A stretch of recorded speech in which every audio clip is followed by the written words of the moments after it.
आप सभी का आपके अपने YouTube चैनल मेरा घर मेरा स्कूल में बहुत बहुत स्वागत है। और आज के इस वीडियो के माध्यम से हम सीखने वाले हैं क्लास 10 कक्षा 10वीं के लिए। यहाँ पर हमारा विषय होगा गणित, और गणित के अंदर हम देखेंगे चैप्टर फर्स्ट। और चैप्टर फर्स्ट में जो हमारी एक्सरसाइज का अगला क्रम है वो है एक्सरसाइज 1.2।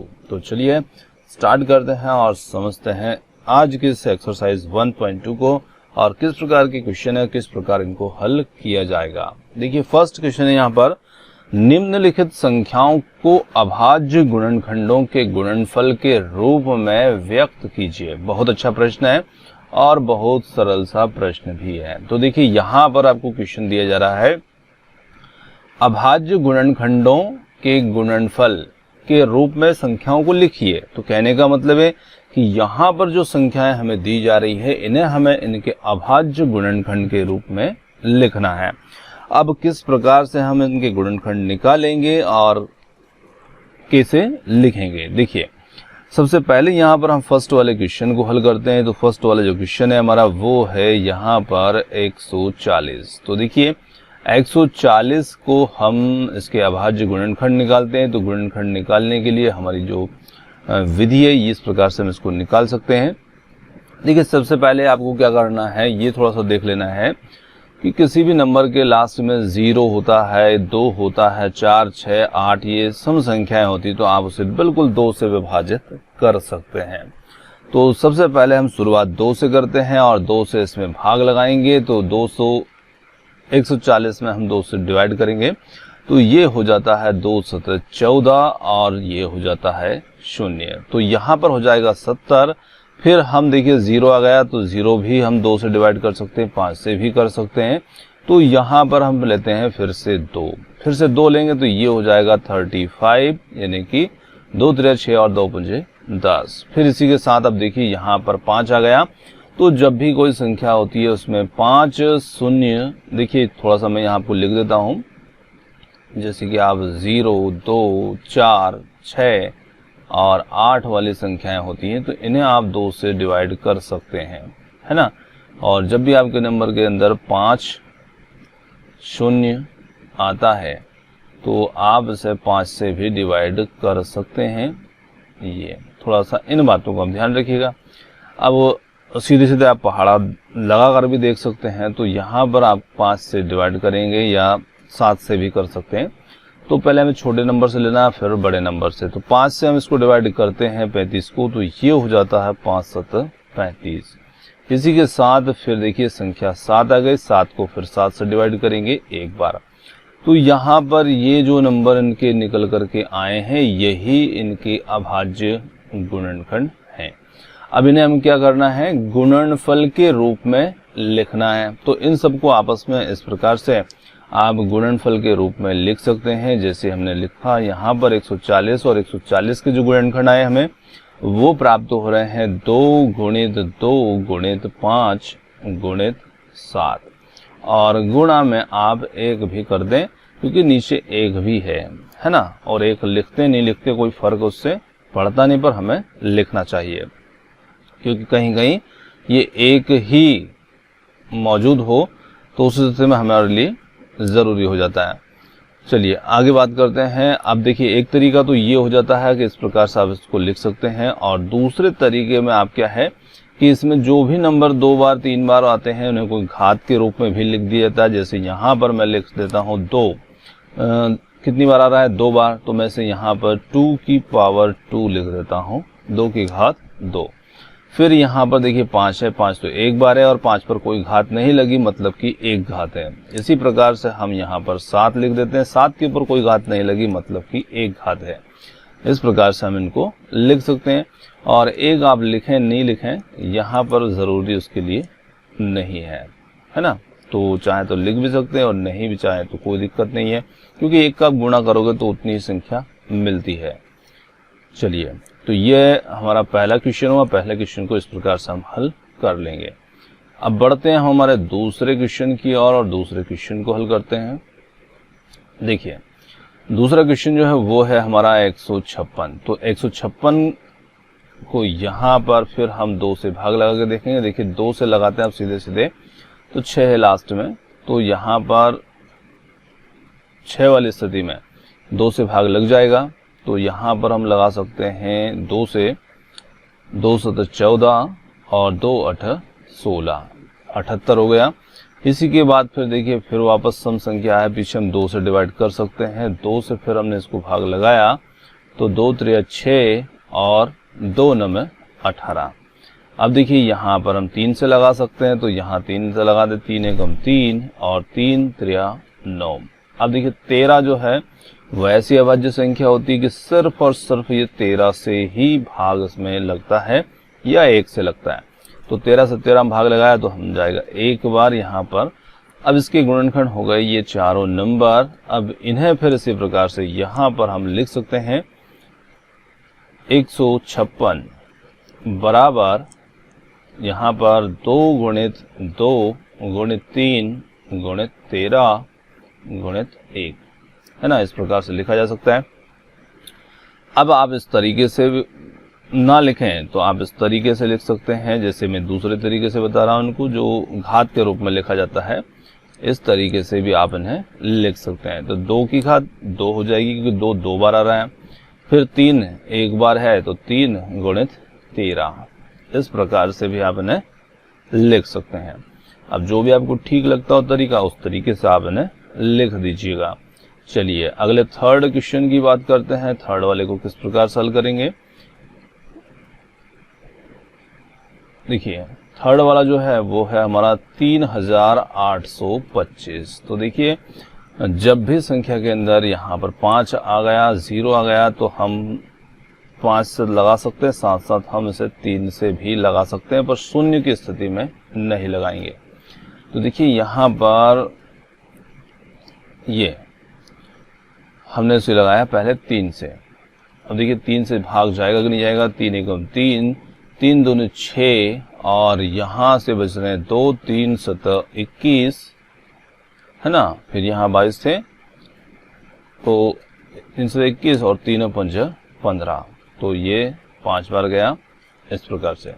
फिर 3 से देखिए 3 चुक 12, 3 दूनी 6 और 3 5 15। अब देखिए यहाँ पर हम 3 से लगाने की कोशिश करते हैं, 3 एकम 3, 3 चुक 12, 3 से ये डिवाइड नहीं होगा पूरी तरह, तो हम यहाँ पर 5 का प्रयोग कर लेंगे क्योंकि पीछे 5 है, हमें पता लग जाएगा। 5 से लगा दें तो 15 8 40 और 2 बचे 5 25। फिर यहाँ पर हम 5 से लगा सकते हैं, 5 से लगाते हैं तो ये आ जाता है 5 एकम 5 और 5 7 35, है ना। ये हो जाएगा 17 बार। देखिए अब आपको 17 भी वैसी अभाज्य संख्या है जो सिर्फ और सिर्फ 17 से ही होती है डिवाइड। जिस प्रकार से 13 होती है तो 17 एकम 17 ये हमने लगाया इस प्रकार से। अब इसके अभाज्य गुणनखंड जो होंगे वो हो जाएंगे ये संख्याएं यहाँ पर। चलिए इन्हें इनके गुणनफल के रूप में व्यक्त करते हैं। तो यहाँ पर गुणनफल के रूप में व्यक्त करने पर हम 3825 बराबर गुणनफल होगा 3 गुणित 3 गुणित 5 गुणित 5, है ना। अब इसे आप दूसरे तरीके से भी लिख सकते हैं, जैसे मैंने 3825 इसे घात के रूप में लिख दिया, 3 की घात 2 क्योंकि 2 बार आ रहा 3। इसी प्रकार से इसमें एक संख्या हमारी छूट गई थी। इसी के साथ में 5 की घात 2 गुणित 17।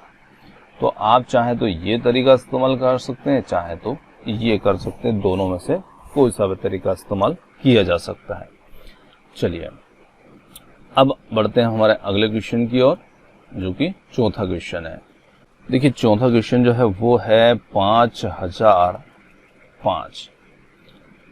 चलिए इसे हल करते हैं। 5005, तो देखिए 5 आ रहा है पीछे, हम बहुत आसानी से अनुमान लगा सकते हैं कि ये 5 से डिवाइड हो जाएगा। तो 5 से लगाते हैं तो 5 एकम 5, 0 0 5 एकम 5। अब देखिए 1 आ गया, तो अब ये 5 से नहीं होगा, तो यहाँ पर हम संख्या 6 का प्रयोग करके देखेंगे, 3 का करके देखेंगे, ये नहीं होगा, सीधा ये 7 से डिवाइड होगा। तो यहाँ पर अब हम 7 से इसको करेंगे, तो जैसे 7 एकम 7 हो गया और बच रहे हैं यहाँ से 3, वो लग जाते हैं यहाँ पर 0 के आगे, तो ये हो जाएगा 30, 7 चुक 28, बच रहे 2 और 7 त्रिया 21।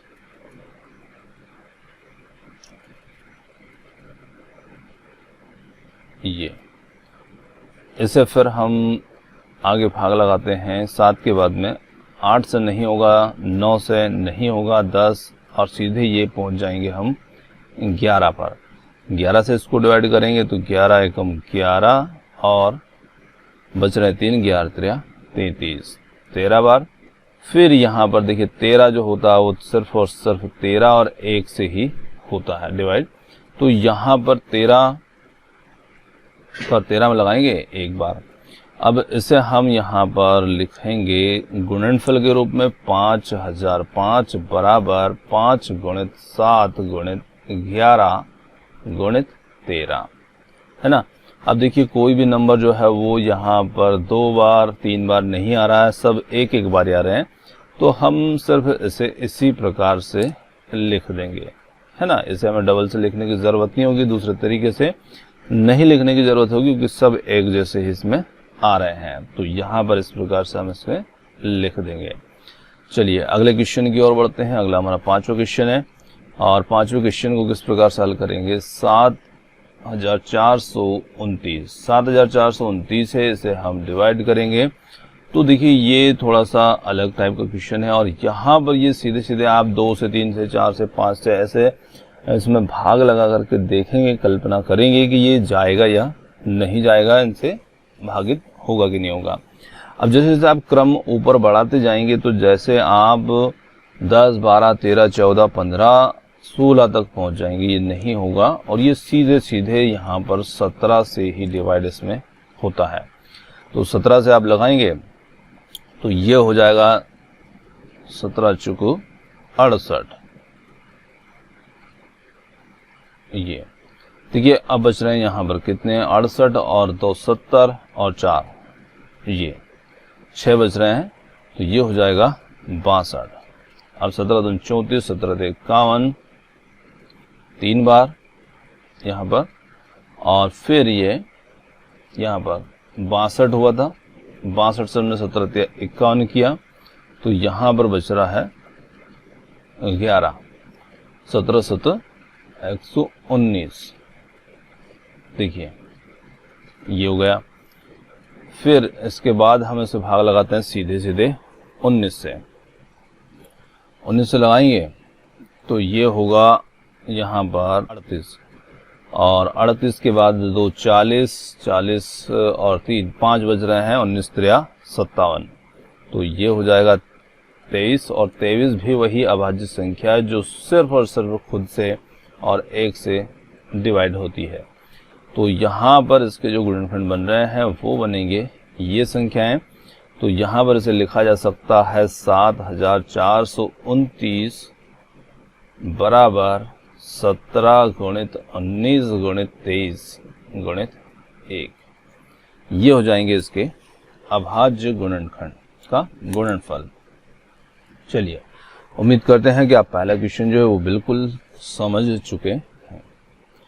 चलिए अब बढ़ते हैं हम हमारे अगले क्वेश्चन की ओर, और अगला जो क्वेश्चन है हमारा उसे देखते हैं। देखिए अगला क्वेश्चन है यहाँ पर पूर्णांकों के निम्नलिखित युग्मों के HCF और LCM ज्ञात कीजिए, और यहाँ इसकी जांच भी कीजिए कि दो संख्याओं का जो गुणनफल होता है वो बराबर होता है उनके HCF और LCM के। तो देखिए पहले तो हमें क्या करना है, संख्याओं के युग्म दिए गए हैं, जोड़े दिए गए हैं। अब इनका HCF और LCM हमें ज्ञात करना है ना, और फिर इनकी जांच भी करना है कि ये दोनों संख्याओं का गुणनफल है वो इनके LCM और HCF के बराबर है या नहीं है। तो चलिए स्टार्ट करते हैं, पहले क्वेश्चन को देखते हैं। देखिए पहले क्वेश्चन के अंदर दो संख्याएं हमें मिल रही है, एक मिल रही है यहाँ पर 26 और दूसरी मिल रही है 91। देखिए 2 से लगाते हैं, 2 से ये 13 और 13 से ही 13 डिवाइड होगा। तो यहाँ पर इसके जो गुणनखंड बन रहे हैं वो बन रहे हैं 26 के 26 बराबर 2 गुणित 13 गुणित 1। यहाँ पर देखते हैं 91 को, यहाँ पर सीधे सीधे इसे 13 से लगाते हैं। 13 सत 91, आप 7 से भी लगा सकते हैं। तो 13 सत 91 और 7 एकम 7। तो यहाँ पर दूसरी संख्या 91 के गुणनखंड बन रहे हैं 13 गुणित 7 गुणित 1 हो गए। अब देखिए इनमें हमें देखना है इनका एलसीएम। तो एलसीएम हम कैसे निकालेंगे इनके लिए, देखिए पहले हम एचसीएफ निकाल लेते हैं और फिर हम एलसीएम निकालते हैं। देखिए पहले हम निकाल लेते हैं एचसीएफ को। तो एचसीएफ क्या होगा, तो एचसीएफ में आपको ये देखना है कि दोनों संख्याएं जो हैं इनके अंदर जो भी नंबर आ रहा है एक जैसा। यहाँ देख रहे हैं इसमें भी 13 आ रहा है, इसमें भी 13 आ रहा है, एक है और इसमें भी एक है।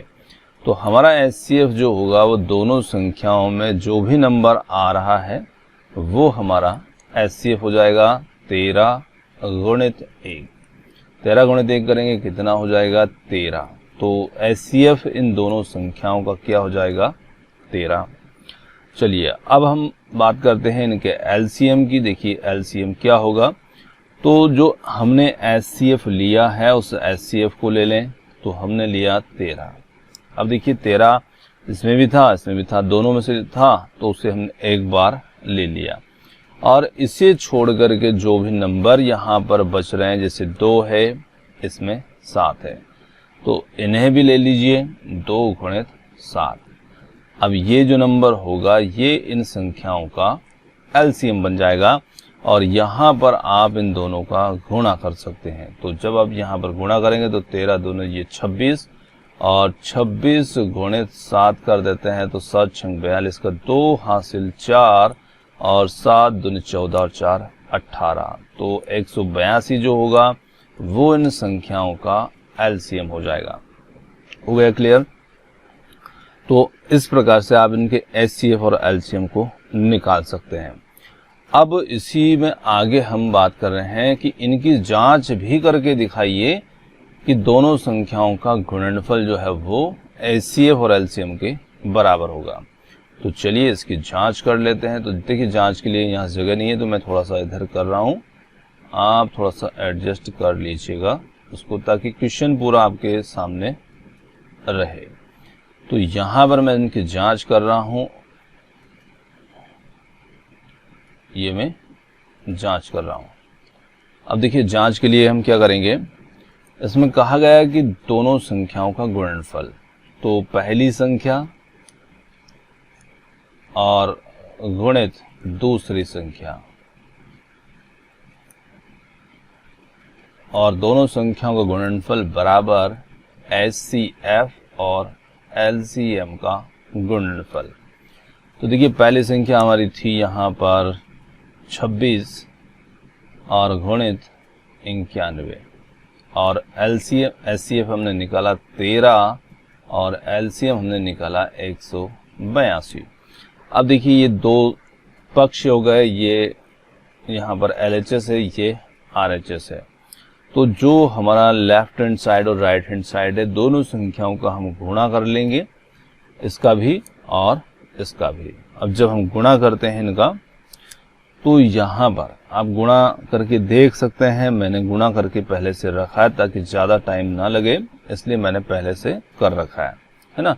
और गुणा हम यहाँ करेंगे तो ये हो जाता है हमारा 2366। इसका गुणा करोगे तो इतना आएगा, इधर इसका गुणा करोगे तो इसका मान भी 2366 आएगा।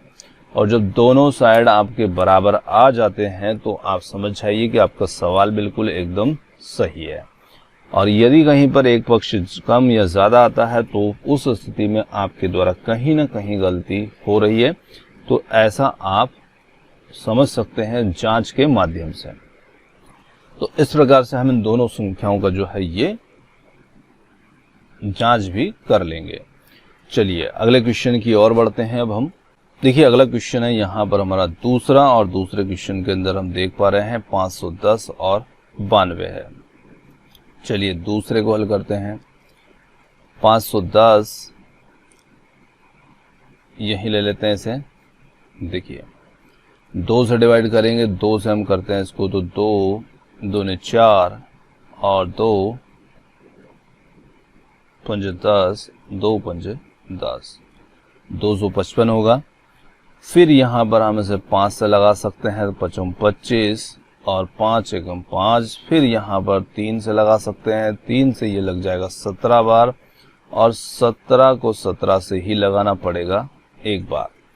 इस प्रकार से हम इसे हल कर लेंगे। इसके लिए जो गुणनखंड बनेंगे उन्हें लिख लेते हैं। चलिए 510 बराबर 5 गुणित 2 गुणित 3 गुणित 17 गुणित 1। चलिए यहाँ पर 92 को निकालते हैं। 92 के लिए निकालेंगे, ये हमने पहले लगाया 2 से, 2 चुको 8 और 2 छंग 12। फिर यहाँ पर 2 से लगाएंगे, 2 दूनी 4, 2 त्रिया 6, 23 आ गया। 23 भी वही अभाज्य संख्या है जो सिर्फ और सिर्फ खुद से कटती है, तो यहाँ पर ये हो गया। तो ये इसके लिए लिख देते हैं 92 बराबर 2 गुणित 2 गुणित 23 गुणित 1। अब देखिए इसमें हमें निकालना है एलसीएम, सॉरी एचसीएफ निकालते हैं पहले, एचसीएफ है ना। अब देखिए एचसीएफ हम इसमें निकालेंगे, तो यहाँ पर दोनों संख्याओं के अंदर देखते हैं कौन कौन से नंबर एक जैसे आ रहे हैं, उन्हें देखेंगे। तो यहाँ पर हम देख पा रहे हैं कि इसके अंदर आ रहा है 2, तो 2 मिल गया, इसमें भी 2 है ना। तो एक तो हमारा हो गया 2। अब इसी के साथ में हम देख पा रहे हैं दूसरा अंक है 1, तो 1 तो कॉमन सब जगह होता ही है, उसकी कोई दिक्कत नहीं है ना। तो 2, 1 को छोड़ करके आप और भी कोई ऐसे नंबर हैं जो इसमें भी और इसमें भी दोनों में आ रहे हैं, उन्हें आप ले सकते हैं। तो यहाँ पर सिर्फ आ रहा है 2 और गुणित 1, तो ये हो जाएगा 2। चलिए देखिए अब यहाँ पर हम निकालेंगे इनके लिए एलसीएम। अब एलसीएम निकालने के लिए हम सबसे पहले तो जो एचसीएफ निकाल लिया हमने उसी को ले लेते हैं यहाँ पर 2 को, है ना। अब जो 2 था इसके अंदर भी था, इसमें भी था, इसे एक बार लिख लेंगे 2।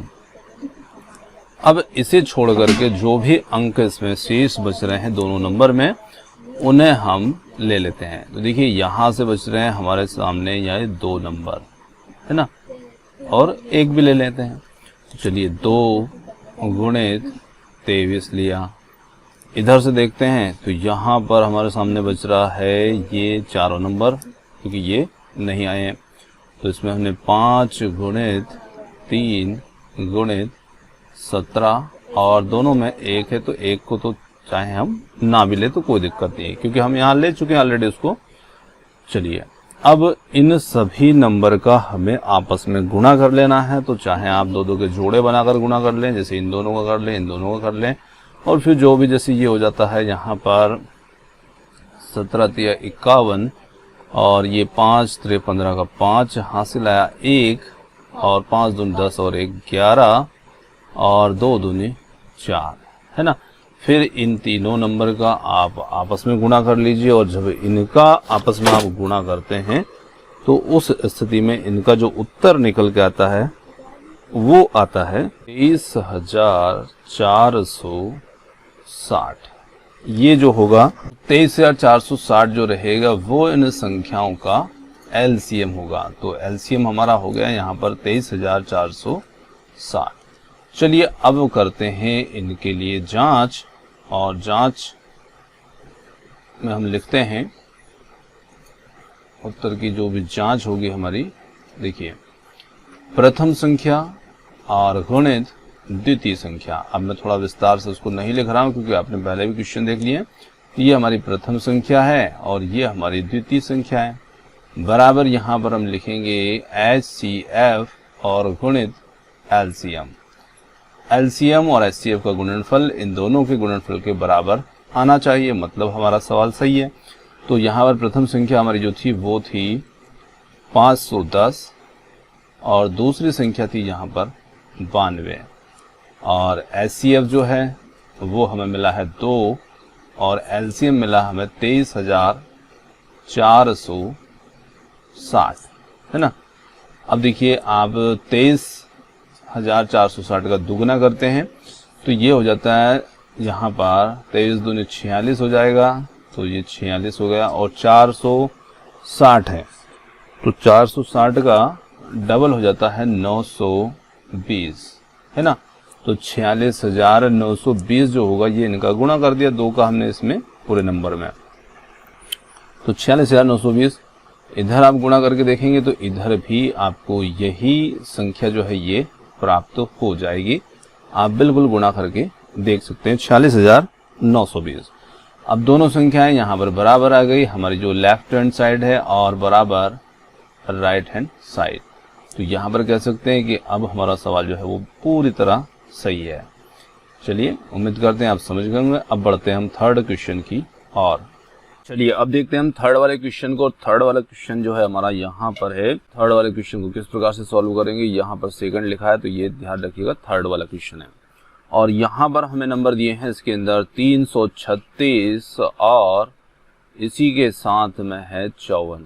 तो दो संख्याएं हैं और इन दोनों संख्याओं के लिए भी हमें HCF और LCM ज्ञात करना तथा इनके उत्तर की जांच करना है। चलिए किस प्रकार से करेंगे, तो सबसे पहले हम 336 के अभाज्य गुणनखंडों को ज्ञात करते हैं। 336 के अभाज्य गुणनखंड ज्ञात करने के लिए सबसे पहले हम देखिए लास्ट में 6 है तो 2 से भाग इसमें चला जाएगा, 2 से लगाते हैं 2 एकम 2 और 2 छंग 12 और 2 अठे 16, 168 होगा। यहाँ पर फिर 2 से लगा सकते हैं, 2 अठे 16, 2 चुक 8, फिर 2 से लगाया जा सकता है तो ये हो जाएगा 42, फिर 2 से लगाएंगे तो ये हो जाएगा 21 और अब हम 2 से नहीं लगा सकते, अब हम यहाँ पर 3 से भाग लगा सकते हैं, 3 7 21 और फिर यहाँ 7 से लगा सकते हैं 1।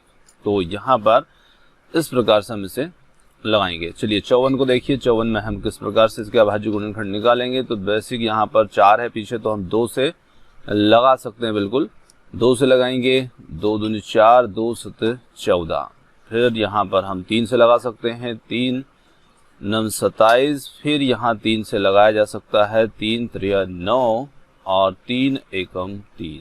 तो देखिए यहाँ पर गुणनखंडों को हम लिखेंगे, हम यहाँ पर लिख रहे हैं पहले 336 के, तो 336 के जो गुणनखंड होंगे वो होंगे 2 गुणित 2 गुणित 2 गुणित 2 और गुणित 3 गुणित 7, ये हो गए। अब देखिए यहाँ पर इसे हम दूसरे तरीके से किस प्रकार से लिख सकते हैं, 2 को आप देख सकते हैं 2 कितनी बार आया है, 4 बार आया है। तो या तो हम इस प्रकार से लिख दें या फिर हम इसको इस प्रकार से भी लिख सकते हैं 2 की घात 4, क्योंकि 2 इसमें कितनी बार आ रहा है, 4 बार। या फिर 3 है, 3 कितनी बार आ रहा है, 1 बार, तो 3 की घात 1 नहीं लिखेंगे तब भी 1 ही रहेगी और 3 यहाँ पर अगली संख्या है 7, 7 की घात 1। चलिए 54 को लिखेंगे, 54 के गुणनखंड जो निकल कर आए हैं 2 गुणित 3 गुणित 3 गुणित 3 बराबर, देखिए इसमें 3 आ रहा है 3 बार, तो 2 तो आ रहा है 1 बार, 2 की घात 1 और 3 की घात 3। ये तो आप चाहें इस प्रकार से लिखें या फिर आप इस प्रकार से लिख सकते हैं, है ना, दोनों में से किसी भी तरीके से लिख सकते हो। चलिए अब बात करते हैं हम इनके HCF की। तो देखिए पहले हम HCF को निकालते हैं। तो HCF जो रहेगा वो नंबर होता है जो दोनों के अंदर मौजूद हो। तो देखिए 3 यहाँ पर भी मौजूद है और 3 यहाँ पर भी मौजूद है, इसी के साथ में 2 इसमें भी मौजूद है, 2 इसमें भी मौजूद है। तो या तो हम सीधे सीधे लिख सकते हैं 2 गुणित 3, ये हो गया यहाँ पर इसका HCF 6। देखिए एक और तरीका होता है जिससे आप इसे बहुत आसानी से पहचान सकते हैं।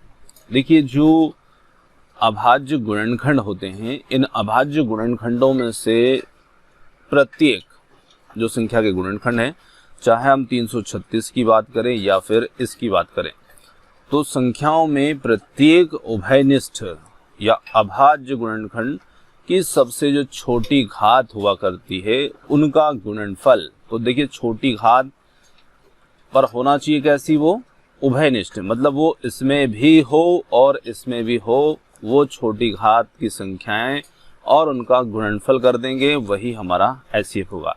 तो आप यहाँ देखते हैं जैसे कि यहाँ पर है 3,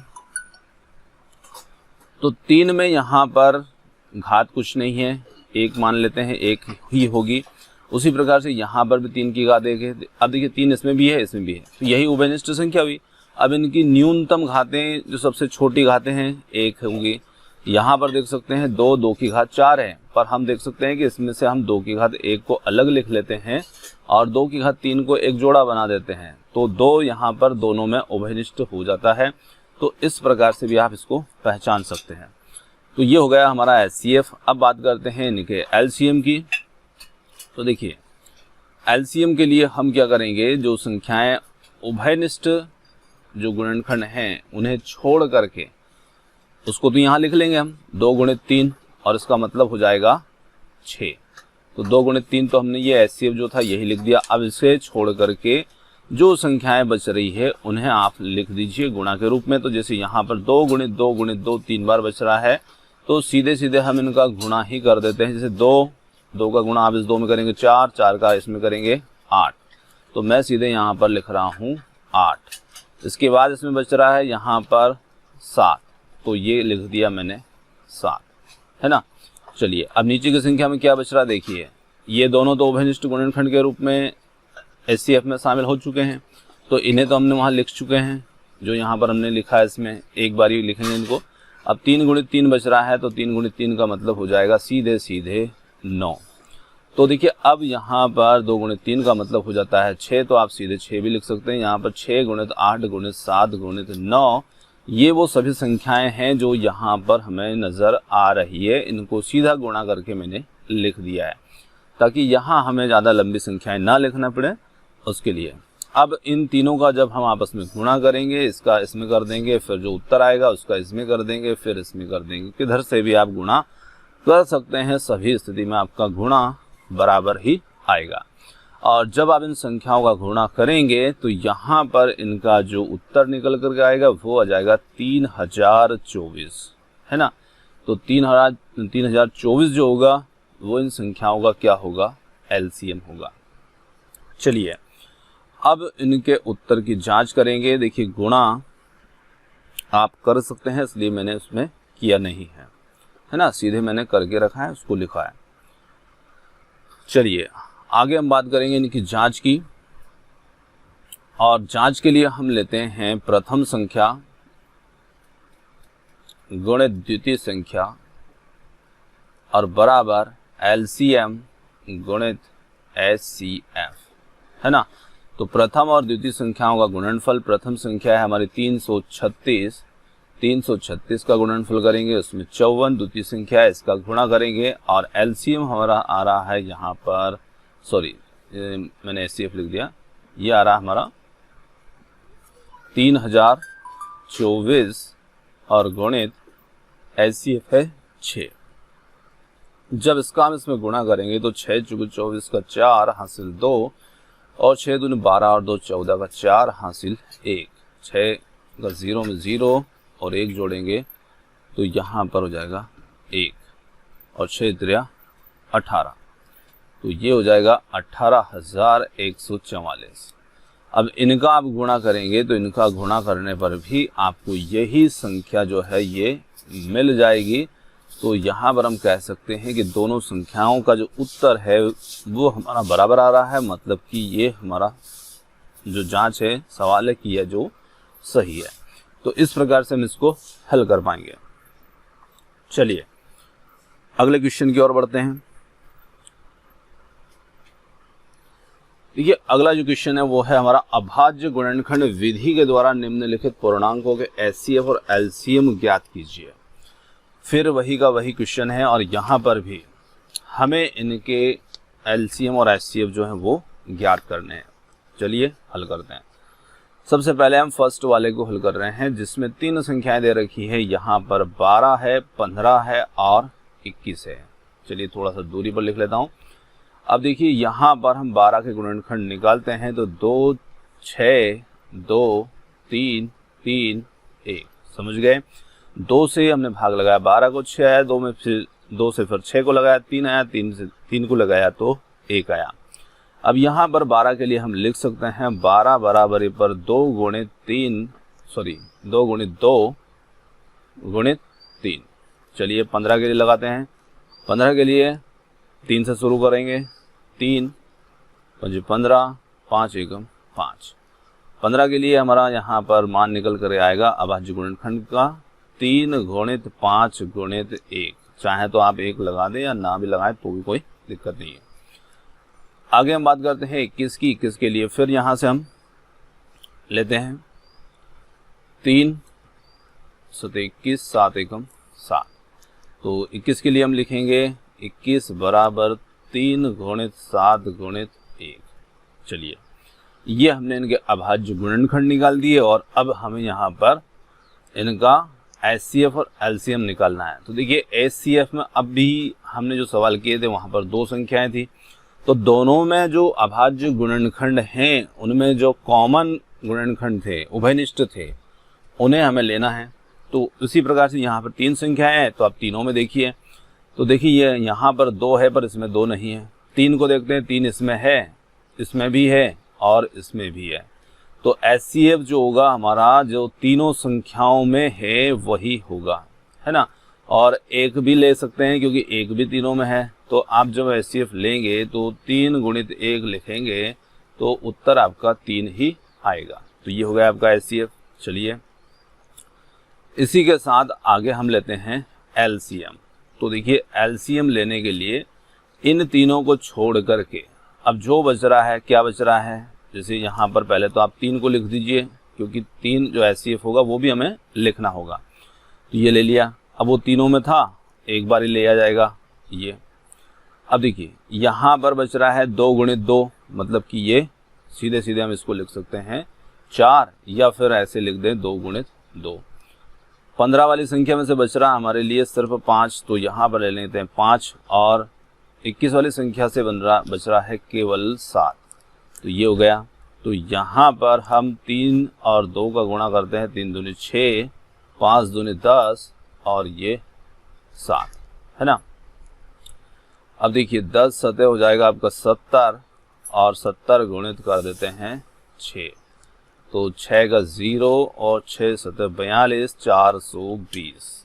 ये हो गया हमारा एलसीएम इन तीनों संख्याओं के लिए। तो इस प्रकार से हम इनका एलसीएम निकाल सकते हैं। चलिए दूसरी संख्याओं के लिए हल करते हैं। देखिए दूसरी संख्या के अंदर यहाँ पर है 17, 23 और 29, 3 संख्याएं हैं। अब इन तीनों संख्याओं को यदि आप गौर से ध्यान देते हैं तो समझ पाएंगे कि ये तीनों ही ऐसी अभाज्य संख्याएं हैं जो सिर्फ और सिर्फ स्वयं से ही विभाजित होती है और 1 से होती है। तो इन्हें हम किसी और संख्या से तो काट ही नहीं सकते। इनके गुणनखंड जो रहेंगी ये संख्या खुद ही होंगी, ये आपको ध्यान रखना है। क्यों? क्योंकि ये अभाज्य संख्याएं जो सिर्फ स्वयं से और 1 से ही विभाजित होती हैं, और ऐसी जो अभाज्य संख्याएं होती है उनके लिए सदैव इनका जो एचसीएफ होता है वो होता है 1। क्योंकि आप जब इन तीनों को इनके गुणनखंड निकालोगे, जैसे मान लिया जाए कि जैसे 17 है, अब 17 को आप 17 से भाग लगाओगे कितना आएगा? 1 आएगा। 23 होगा, 23 को आप 23 से लगाओगे, ये 1 आएगा। 29 को लगाओगे, 29 के लिए भी 1 होगा, स्वयं से ही विभाजित होंगी। अब यहाँ पर इन तीनों के अंदर आप कॉमन चीज़ें देखेंगे। यदि आप इनके गुणनखंड लिखेंगे तो जैसे 17 का आप लिखेंगे तो 17 गुणित 1 ही लिखोगे। 23 के लिए लिखोगे तो 23 गुणित 1 ही लिखोगे। 29 के लिए लिखोगे तो यहाँ पर 29 गुणित 1। अब तीनों के जो गुणनखंड है इसमें कॉमन चीज क्या है, तो सिर्फ एक ही तो कॉमन है इनके अंदर, और कुछ भी कॉमन नहीं है, उभयनिष्ठ कुछ भी नहीं है। तो इसलिए हम डायरेक्टली भी ऐसी अभाज्य संख्याओं के लिए उनका एचसीएफ सीधे सीधे भी लिख सकते हैं कि एक ही होगा, है ना। चलिए अब बात करते हैं एलसीएम की। तो देखिए एलसीएम क्या होगा इनका, तो एलसीएम के लिए आपको क्या करना है, तीनों का ही आपस में गुणा कर दीजिए, क्योंकि इनके गुणनखंड में एक को छोड़ करके बच क्या रहा है, 17, 23, 29, और एक का भी करोगे तो कोई फर्क नहीं पड़ेगा, वही उत्तर आएगा जो इनका गुणा करने पर मिलेगा। देखिए यहाँ पर 17 गुणित 23 और गुणित 29, ये हमने इन तीनों का गुणा किया, और जब इनका हम गुणा करते हैं 17, 23 और 29 का, तो ये मान हमें मिलता है 11,339, है ना। ये मैंने गुणा कर रखा है, मैं इसलिए डायरेक्ट लिख रहा हूँ ताकि आपका टाइम ज़्यादा वेस्ट ना हो। तो ये हो गया हमारा यहाँ पर उत्तर 11,339। ये क्या होगा, इनका एलसीएम होगा, और ये क्या होगा, एचसीएफ होगा। चलिए अगले क्वेश्चन की ओर बढ़ते हैं। थर्ड वाले के अंदर हमें मिल रहा है 8, 9 और 25। अब 8, 9, 25 को हम किस प्रकार से हल करेंगे, देखिए यहाँ पर ले लिया 8, यहाँ पर ले लिया 9, यहाँ पर ले लिया मैंने 25, और इनको हम लगाते हैं भाग। 2 से लगाएंगे 4, फिर 2 से लगाएंगे 2, फिर 2 से लगाएंगे 1, 3 से लगाएंगे 3, 3 से लगाएंगे 1, यहाँ पर 25 के लिए 5 से लगाएंगे 5, 5, 1, है ना। अब यहाँ पर 8 के लिए लिखा जाएगा 2 गुणित 2 गुणित 2 गुणित 1। 9 के लिए लिखेंगे 3 गुणित 3 गुणित 1। 25 के लिए लिखा जाएगा 5 गुणित 5 गुणित 1। चलिए अब देखिए यहाँ पर इन संख्याओं के अंदर हम देखते हैं कि 2, 2, 2 है और 1 है, इसमें देख रहे हैं 3, 3 है, इसमें देख रहे हैं 5, 5 है। तो इन तीनों में इनके जो अभाज्य गुणनखंड है इनमें कॉमन तो कुछ नहीं है, सिर्फ एक को आप जरूर देख सकते हैं कि एक जो है वो सब में है। तो ऐसी स्थिति बनती है तब हम वहां पर उनका जो एचसीएफ अभाज्य गुणनखंड में से कोई भी उभयनिष्ठ संख्या ना हो, तो उस स्थिति में हम कुछ नहीं होता तो एक तो हमारे लिए होते होता है। तो यहाँ पर हम कह सकते हैं कि इनका एचसीएफ जो होगा ना वो 8, 9 और 25 का हो जाता है 1, है ना। और जब आप एचसीएफ 1 प्राप्त कर लेते हो, जब आपको एचसीएफ 1 मिलता है, 1 मिलता हो, तो उस कंडीशन में एलसीएम के लिए भी इन संख्याओं का सीधे सीधे गुणा किया जा सकता है। तो एलसीएम के लिए हम क्या करेंगे, 8 गुणित 9 गुणित 25, ये है ना, इनका हम आपस में गुणा कर लेंगे। अब देखिए गुणा करेंगे तो हम ऐसी संख्याओं का गुणा पहले कर लेते हैं जिन्हें हम आसान हो जाता है गुणा करना। देखिए 25 और 8 का गुणा करते हैं तो 25 8 होता है 200, है ना, और 200 का गुणा हम कर देंगे फिर 9 में, तो यहाँ पर 200 गुणित 9, तो ये हो जाएगा 1800, है ना। इसे हम बहुत आसानी से निकाल सकते हैं। चलिए ये हो गया हमारा उत्तर। अगला क्वेश्चन हमारा यहाँ पर है एचसीएफ 306 और 657 का दिया हुआ है हमें 9, और यहाँ पर एलसीएम जो है वो हमें इसमें ज्ञात करने को कहा गया है ना। तो यहाँ पर एचसीएफ तो हमें दे रखा है 9 इन दोनों संख्याओं का, पर इन दोनों का हमें क्या करना है, एलसीएम जो है वो ज्ञात करना है। कैसे ज्ञात करेंगे, तो देखिए यहाँ पर हम कह सकते हैं कि हमें दिया है, क्या दे रखा है, तो यहाँ पर हम कह सकते हैं कि दिया है एचसीएफ दोनों संख्याएं 306 और 657 का हमें दे रखा है, ये दिया है 9, और इससे के लिए हमें इन दोनों संख्याओं के लिए जो एलसीएम होगा वो हमें इसमें ज्ञात करना है। चलिए अब यहाँ पर हम किस प्रकार से ज्ञात करते हैं, तो हमने पहले भी कुछ सवाल किए हैं जिनमें हमने देखा था कि प्रथम संख्या द्वितीय संख्या का गुणनफल हमेशा उनके एचसीएफ और एलसीएम के गुणनफल के बराबर हुआ करता है। तो यहाँ पर हम कह सकते हैं कि हम जानते हैं, है ना, हम क्या जानते हैं तो हम यहाँ पर वो बात लिख सकते हैं। हम जानते हैं कि प्रथम संख्या गुणित द्वितीय संख्या, दोनों संख्याओं का जो गुणनफल होता है वो HCF और LCM के गुणनफल के बराबर हुआ करता है। अब देखिए दो संख्याएं, तो यहाँ पर हम कह सकते हैं कि एक 306 है और दूसरी संख्या यहाँ पर 657 है। HCF यहाँ पर हमें दे रखा है 9 और LCM जो है वो हमें इसमें ज्ञात करना है। तो जिसे ज्ञात करना है उसे हम एक तरफ ही रखेंगे और उसके साथ जो गुणा में 9 है वो इन दोनों के बटे में यहाँ पर पहुंचा सकते हैं। तो यहाँ पर अगली स्टेप के अंदर हम 306 गुणित 657 यहाँ पर बटे में करेंगे 9। अब देखिए यहाँ पर ज्ञात हो जाएगा LCM। तो यहाँ पर हम कह सकते हैं कि 9 से हम इन दोनों में से किसी को भी क्रॉस कर सकते हैं, काट सकते हैं और जो उत्तर मिलता है उसका गुणा अगली संख्या में कर सकते हैं। तो यहाँ पर हम 9 सते 63 इसे काटते हैं 7 बार, बचेंगे 2 और वो हो जाएंगे 7 के आगे, तो 9 त्रिया 27। तो यहाँ पर संख्या बन जाएगी 73 और 73 का हम 306 में कर देते हैं गुणा, और जब हम इनका गुणा करते हैं तो हमें मिलता है 22,338। ये मैंने गुणा कर रखा है, तो ये हमें उत्तर इसमें प्राप्त हो जाएगा। तो हम यहाँ पर कहेंगे कि जो LCM होगा इन संख्याओं के लिए वो हमारे लिए निकल के आएगा LCM 22,338 है ना। इस प्रकार से हम निकाल लेंगे। और ये क्वेश्चन आपको ध्यान रखना है क्योंकि कई बार ये जो कंपटीशन एग्जाम होती है ना उसमें इस टाइप का क्वेश्चन पूछा जाता है, कि आप बिल्कुल ध्यान रखिएगा। तो इस तरह से आपको निकालना आना चाहिए। अब हो सकता है कि जैसे आपको यहाँ पर HCF की जगह पर LCM दे दिया जाए, है ना, यहाँ पर वो दिया जाए तो आप उसका मान रख सकते हैं, फिर आप HCF ज्ञात कर सकते हैं और सेम उसी LCM को इनके बटे में भेज सकते हैं, तो आपको HCF भी ज्ञात हो जाएगा। या फिर आपको दोनों में से कोई एक संख्या गायब कर दें और उस संख्या का मान नहीं दें और आपको HCF LCM दे दे तो भी तरीका यही होगा। सिर्फ आपको ये ध्यान रखना है कि जिसे हम ज्ञात करते हैं उसे हमेशा अकेला कर दिया जाता है, उसे अकेले को एक तरफ रखा जाता है और बाकी का आप तिर्यक गुणा कीजिए और जो ऊपर है उनका ऊपर गुणा कीजिए, है ना। तो इस प्रकार से हम सवाल को हल कर सकते हैं।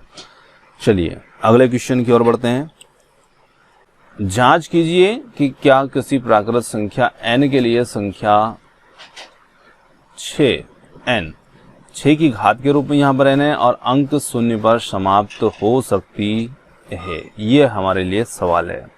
तो इस टाइप का उदाहरण भी आपको गणित में आपको देखने को मिल जाएगा, जहां पर उस उदाहरण में 4 की घात n से उसको समझाया गया है। तो आप उसे भी देख लेना, क्योंकि जरूरी नहीं कि आपको 6 की घात n के रूप में ही सवाल मिले, आपको ये भी मिल सकता है, किसी भी रूप में मिल सकता है। तो उस उदाहरण को भी आप देख लेना, क्योंकि वो भी आपके लिए महत्वपूर्ण बनेगा। बिल्कुल यही क्वेश्चन है हमारा। अब देखिए यहाँ पर इसमें हमें ज़्यादा कोई हल करने की आवश्यकता नहीं है, सिर्फ हमें ये बताना है कि कैसे ये संख्या 6n 0 पर समाप्त हो सकती है या नहीं हो सकती है। तो यहाँ पर हम कह सकते हैं कि कोई भी जो संख्या होती है, कोई भी संख्या 0 पर समाप्त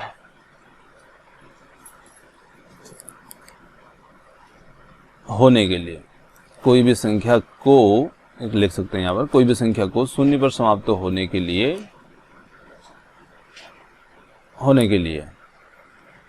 उसके जो अभाज्य गुणनखंड होते हैं,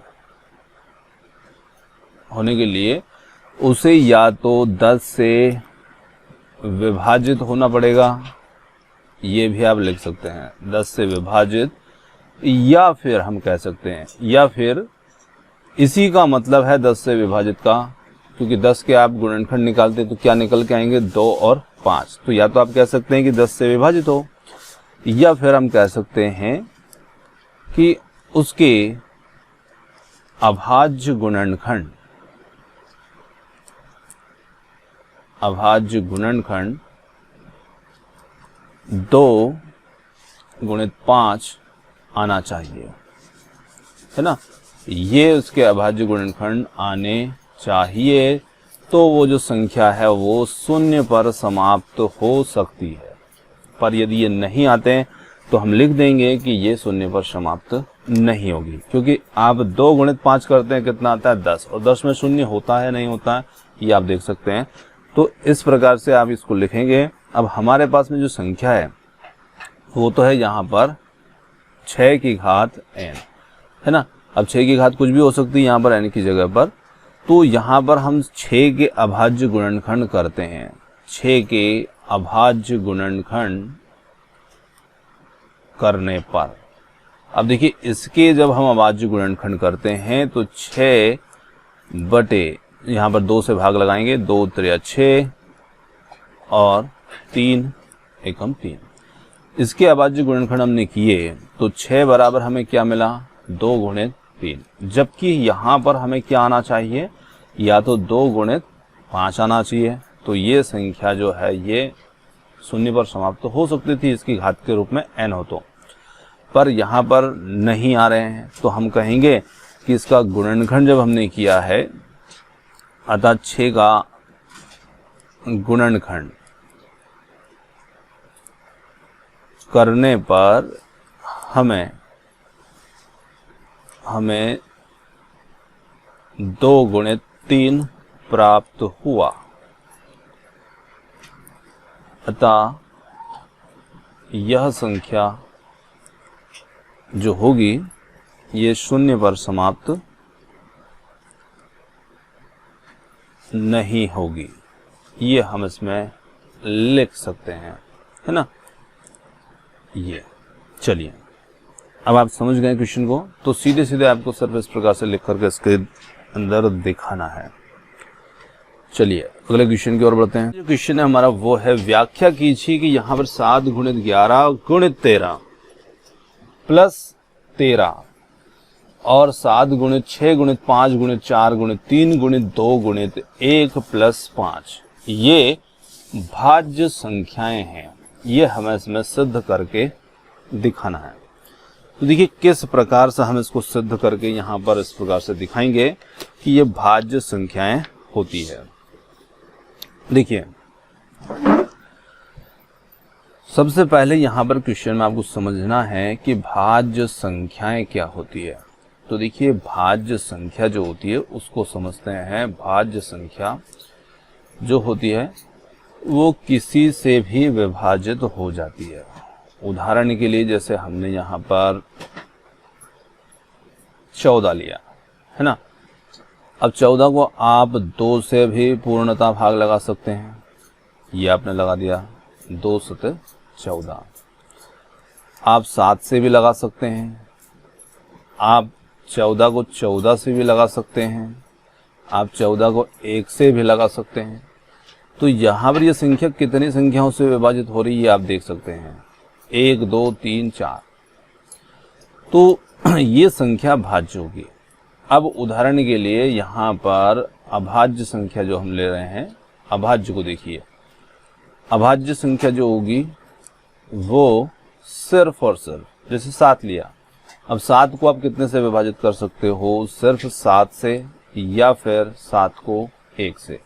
तो यहाँ पर इसके भाजक जो हैं, अभाज्य संख्या के जो भाजक हुआ करते हैं वो भाजक सिर्फ 2 हुआ करते हैं, और भाज्य संख्या के भाजक जो होते हैं इसके भाजक हमेशा 2 से ज्यादा हुआ करते हैं।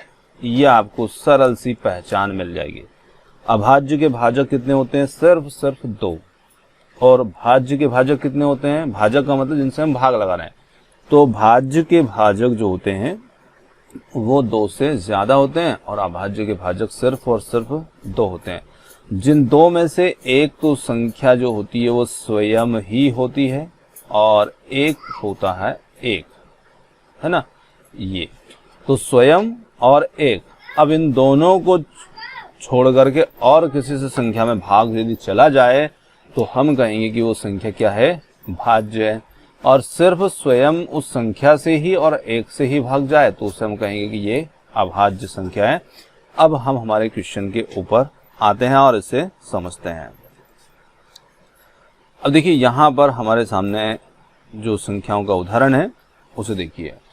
तो यहाँ पर पहली संख्या हमारे सामने 7 गुणित 11 गुणित 13 और प्लस 13। अब देखिए यहाँ से यहाँ तक तो संख्याएं जो गुणा में है और यहाँ दूसरा पद जो है वो प्लस में है।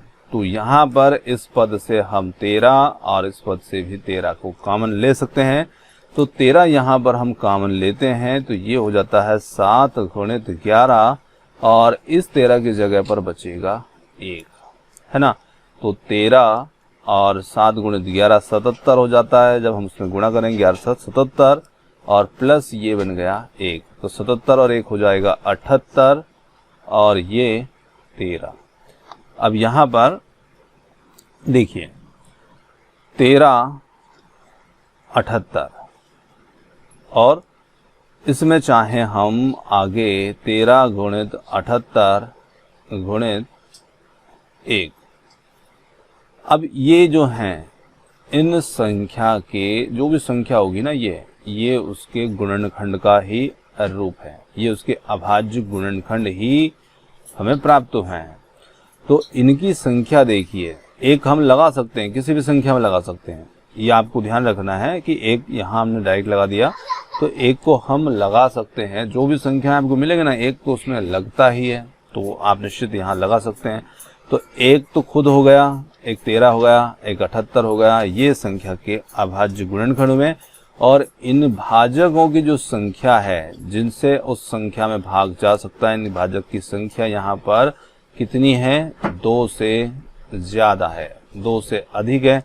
तो हम यहाँ पर कह सकते हैं कि ये जो संख्या होगी ये क्या होगी, भाज्य संख्या होगी, है ना। चलिए दूसरी संख्या को देखिए। यहाँ पर देखिए इसे हल करते हैं, यहाँ तक गुणा में और यहाँ पर फिर 5 है। तो इस पद में और इस पद से हम 5 को यहाँ पर कॉमन ले सकते हैं। तो 5 हमने ले लिया ये कॉमन। अब देखिए 7 गुणित यहाँ पर बच रहा अंदर 6 और गुणित बच रहा है 4 गुणित 3 गुणित 2 गुणित 1, ये बचेगा। और प्लस यहाँ पर चलिए प्लस लगा देते हैं, प्लस लगाना छूट गया था, ये 1 है ना। चलिए अब देखिए इसे जब हम हल करेंगे तो 2 के जोड़े बना करके आसानी से हल कर लेते हैं। ये 2 हो जाएगा, ये 4 3 12 और ये 7 6 42 और इसमें हमें 1 जोड़ना है। अब यहाँ पर हम इन दोनों को गुणा कर सकते हैं, 12 दूनी कितना हो जाएगा 24 और यहाँ पर गुणा में है 42 ये, और प्लस में ये 1 चल रहा है। आगे यहाँ पर 5 भी चल रहा है। चलिए तो ये 5, अब इन दोनों का हम गुणा करते हैं 24 और 42 का। तो देखिए 24 दूनी होता 48, तो 48 का तो हमने कर दिया 8। मैं डायरेक्ट 24 का पहाड़ा इसमें ले रहा हूँ। 24 दूनी 48 और हासिल हमें मिल रहा है 4। और 24 का मैंने पहले 2 में किया और अब मैं 4 में कर रहा हूँ। 24 दूनी 48 होता है, तो 48 दूनी कितना, तो 96। तो 24 चूँकि कितना बन जाएगा 96 और 96 में आप 4 जोड़ेंगे तो कितना हो जाएंगे 100। तो यहाँ पर ये हो गया 100, तो ये हो गया 1008 और प्लस ये 1, तो ये हो जाएगा दोनों का योग 1009 और ये बन गया आगे 5, है ना। अब इसके गुणनखंड जो निकलेंगे वो निकलेंगे 5 गुणित 1009 गुणित 1। तो यहाँ पर भी देखिए इसके जो भाजक होंगे जिनसे भाग इसमें लगा सकते हैं, उनकी भाजक की संख्या जो है वो इसमें भी 2 से ज़्यादा है, अधिक है, 2 से ज़्यादा है। तो ये संख्या जो होगी, अतः संख्या जो होगी ये कैसी होगी, भाज्य होगी, है ना। और जब सिर्फ 2, एक खुद संख्या और एक तो फिर संख्या क्या होती, अभाज्य। तो इस प्रकार एक का आप महत्व देखिए, यदि हम एक यहाँ पर नहीं लगाते तो सिर्फ ये 2 निकल के आते, और 2 निकल के आते पर उसमें संख्या स्वयं भी होना चाहिए, तो उस स्थिति में फिर यहाँ हमें थोड़ी सी परेशानी हो सकती थी। तो आप इस प्रकार से एक को लगाया कीजिए। चलिए अगले क्वेश्चन की ओर बढ़ते हैं। देखिए अगला जो क्वेश्चन है यहाँ पर वो है, किसी खेल के मैदान के चारों ओर एक वृत्ताकार पथ है। अब देखिए यहाँ पर खेल का मैदान है और उसके चारों ओर वृत्ताकार पथ है, और इस मैदान का चक्कर लगाने में सोनिया को 18 मिनट लगते हैं, जबकि इसी मैदान का एक चक्कर लगाने में रवि को 12 मिनट लगते हैं। और मान लीजिए कि वे दोनों एक ही स्थान पर एक ही समय पर चलना प्रारंभ करके एक ही दिशा में चलते हैं, तो कितने समय के बाद वो पुनः प्रारंभिक स्थान पर मिलेंगे, है ना। तो देखिए अब यहाँ पर क्वेश्चन जो है वो बहुत ही सरल है, और ये क्वेश्चन, इस टाइप का क्वेश्चन भी कंपटीशन एग्जाम के लिए बहुत उपयोगी होता है। ये भी इस टाइप के क्वेश्चन भी पूछे जाते हैं। चलिए अब यहाँ पर समझते हैं। देखिए ये यहाँ पर हम कह सकते हैं कि एक खेल का मैदान है। अब इसके चारों ओर ही ऐसा का ऐसा वृत्ताकार यहाँ पर पथ है, रास्ता है। अब मान लें कि यहाँ पर सोनिया है ना, ये मैंने इसको ऐसे प्रदर्शित कर दिया, सोनिया है, और बिल्कुल इसी स्थान पर जो है वो रवि भी अभी खड़ा है। तो सोनिया और रवि दोनों ही इस पॉइंट पर खड़े हैं। अब देखिए सोनिया की जो स्पीड है उसको चक्कर लगाने में लग रहे हैं 18 मिनट, तो सोनिया को लग रहे हैं 18 मिनट और रवि को लग रहे हैं 12 मिनट। एक चक्कर लगाने में इसको इतना टाइम लग रहा है, इसको इतना लग रहा है। अब ये दोनों एक साथ ही यहाँ से शुरू करते हैं चक्कर लगाना, तो देखिए दोनों की स्पीड अलग अलग है, तो जो चक्कर लगेगा ना वो यहाँ इस बिंदु पर दोनों के मिलने के जो चांस होंगे ना वो कुछ ही समय के बाद हो सकते हैं। पहले राउंड में ये नहीं मिलेंगे क्योंकि इसको 18 मिनट में पूरा करना पड़ेगा और इसे 12 मिनट में, तो दोनों की स्पीड यहाँ पर अलग अलग है। तो इस पॉइंट पर दोनों एक साथ कितने समय के बाद या कितनी मिनट के बाद आ सकते हैं, ये हमें इसमें ज्ञात करना है। और दोनों की दिशा एक ही है, एक ही दिशा में वो दोनों एक साथ भागना स्टार्ट करते हैं। तो चलिए यहाँ पर हल करने के लिए हमें वही है कि इसमें इस 12 और 18 जो है इनका हमें एलसीएम निकालना है, इनका लघुत्तम समावर्तक निकालना है। तो यहाँ पर हम कह सकते हैं, देखिए सोनिया के लिए यहाँ पर जो टाइमिंग है, सोनिया को लग रहे हैं यहाँ पर 18 मिनट, रवि को लग रहे हैं यहाँ पर 12 मिनट, है ना, रवि को 12 मिनट लग रहे हैं। और इस क्वेश्चन में एक समय कितने समय के बाद वो पुनः प्रारंभिक स्थान पर मिलेंगे, तो कहने का मतलब है कि हमें इसमें एलसीएम ज्ञात करना है। तो देखिए ज्ञात करने के लिए हम वही तरीका अपनाएंगे। ये हमने लिया 12 और इधर ले लिया 18, और दोनों को आप एलसीएम निकाल सकते हैं। आप डायरेक्टली भी निकाल सकते हैं, पर यदि आप नहीं जानते कि कैसे निकालें तो आपको बता सकते हैं कि एलसीएम वो संख्या होती है जिसमें इन दोनों से भाग चला जाए। अब वो संख्या छोटी छोटी आपको लेना है, आप बड़ी से बड़ी कोई सी भी ले सकते हैं, पर आपको थोड़ा सा इनसे ऊपर की ओर बढ़ना है। जो इनसे थोड़ी बहुत बड़ी हो सकती है या और ज़्यादा बड़ी भी हो सकती है, पर शुरुआत आपको इनसे थोड़ी सी बड़ी ऊपर की संख्या से करना चाहिए। देखिए अब 12 है तो 2 6 2 3 और ये 3 से भाग लगाया 1। 18 के लिए 2 9 और 3 3 3 से फिर 3 लगाया भाग 1। तो इसमें हमें मिल रहा है 12 के लिए इसमें मिल रहा है हमें 12 बराबर 2 गुणित 2 गुणित 3। इसमें 18 के लिए हमें मिल रहा है 2 गुणित 3 गुणित 3 और 2 3 6 6 फिर 18। तो देखिए दोनों के अंदर जो कॉमन चीज है ना वो हमें एक बार लेनी है, क्योंकि वो तो एलसीएम होता है। तो हम इसके अंदर देखते हैं कि यहां पर ये 2 है 3 है, 2 है 3 है, तो ये 2 और 3 जो है ये हम ले लेते हैं एक बार। क्यों? क्योंकि भाई वही संख्या एचसीएफ बन जाती है उनका, है ना। तो इसको हमें एक बार लेना है और बाकी जो बचा है फिर उसे ले लेना है, क्योंकि एलसीएम हमने देखा इसी प्रकार से हमने निकाला था कि एलसीएम में जो एचसीएफ निकल के आ रहा था जो दोनों में होता है उससे हम एक बार ले लेते हैं 2 गुणे 3। अब ये तो दोनों में है तो इसे एक बार ले लिया। अब बच क्या रहा है 2 और 3। कहने का मतलब है कि एक बार और 3 और इसमें 3 बच रहा है उसमें 2 बच रहा है, तो ये भी 6 ये भी 6 और 6 गुणे 6 हो जाएगा 36, है ना। इस प्रकार से हम इसका एलसीएम जो है वो ले सकते हैं, है ना। और यहाँ पर मैंने जो लिया इसको अब समझ गए, ये एचसीएफ है ना। तो एचसीएफ जो होता है उसे भी हम एक बार लेते हैं और एचसीएफ दोनों में होता है उसे एक बार लिखा जाता है और फिर आगे हम बढ़ जाते हैं इसी क्रम में। तो ये इस प्रकार से हमारा उत्तर आ जाएगा 36 मिनट। तो कितने समय के बाद वो मिल सकते हैं पुनः? तो उन्हें मिलने के लिए 36 मिनट का जो समय है वो लगेगा। 36 मिनट के बाद पुनः वो एक बार वहां पर दोनों मिल सकते हैं। तो ये हमारा उत्तर हो जाएगा।